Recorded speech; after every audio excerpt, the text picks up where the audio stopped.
বাংলাদেশ সেনাবাহিনী শুধু একটি সামরিক বাহিনী নয়, এটি একটি গৌরবের নাম, একটি আস্থার প্রতীক, একটি অটল প্রতিজ্ঞা। দেশের স্বাধীনতা ও সার্বভৌমত্ব রক্ষার পাশাপাশি বিশ্বশান্তি প্রতিষ্ঠায় তারা নিরলসভাবে কাজ করে যাচ্ছে।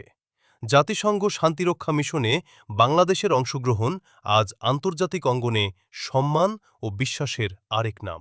যুদ্ধবিধ্বস্ত অঞ্চল, সংঘাতপূর্ণ জনপদ, সন্ত্রাস ও দারিদ্র্যে বিপর্যস্ত দেশ, সবখানেই নীল হেলমেটে লাল সবুজের গর্ব প্রতিষ্ঠার অধিকার হয়েছে বাংলাদেশের সেনা সদস্যরা। হেলমেটে লাল সবুজের গর্বিত উপস্থিতি। কঙ্গোতে সশস্ত্র গোষ্ঠীর সহিংসতার মাঝেও তারা সাধারণ মানুষের নিরাপত্তা নিশ্চিত করেছে। মালিতে চরম ঝুঁকিপূর্ণ পরিবেশে টহল ও স্থিতিশীলতা রক্ষা করেছে। লেবাননের সীমান্ত এলাকায় শান্তি বজায় রাখতে অবিচল থেকেছে। দক্ষিণ সুদান ও সেন্ট্রাল আফ্রিকান রিপাবলিকে মানবিক সহায়তা, অবকাঠামো নির্মাণ ও চিকিৎসা সেবা দিয়ে মানুষের হৃদয়ে জায়গা করে নিয়েছে। তাদের কাজ শুধু অস্ত্র হাতে টহল নয়, রাস্তা নির্মাণ, সেতু তৈরি, স্কুল ও চিকিৎসা কেন্দ্র স্থাপন, দুর্যোগে উদ্ধার তৎপরতা, সব ক্ষেত্রেই তারা মানবতার হাত বাড়িয়ে দিয়েছে।